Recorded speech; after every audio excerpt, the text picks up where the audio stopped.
We begin the bulletin tonight with a controversy surrounding the Turkish businessman, and the government has for the first time defended its decision to deport Deputy President William Ruto's Turkish business associate.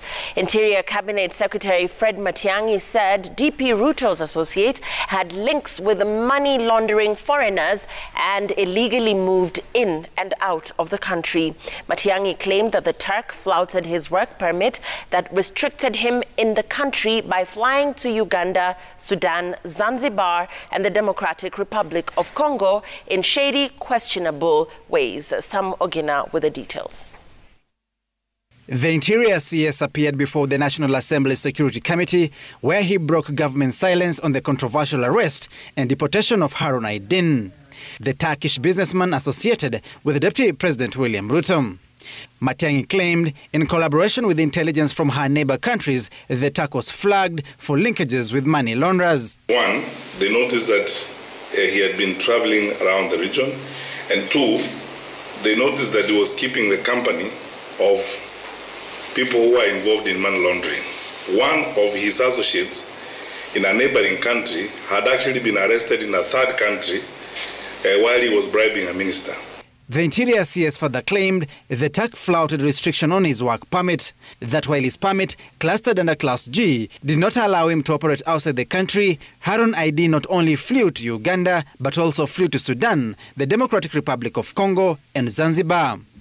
Movements described as illegal. He has left the country twice without a stamp of having arrived in the country.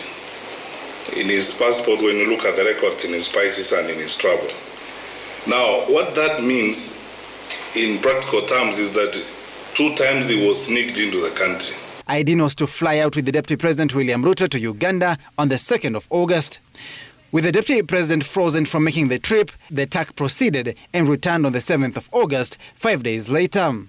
He would be arrested upon his return on suspicion of terror-related charges. For 2 days, he would be holed up at anti-terror police unit cells before he was deported on the 9th of August. You know, money laundering and terrorism are crimes that are usually joined in the hip.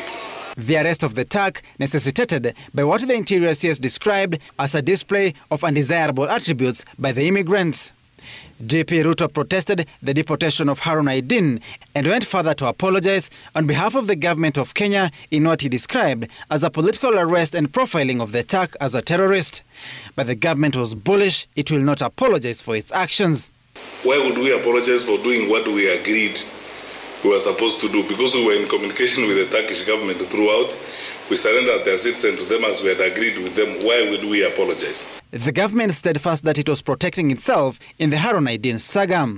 But in a statement, Nandi Senator Samson Cherargei, a DP Ruto ally, claimed the Interior Ministry has been weaponized to fight political wars.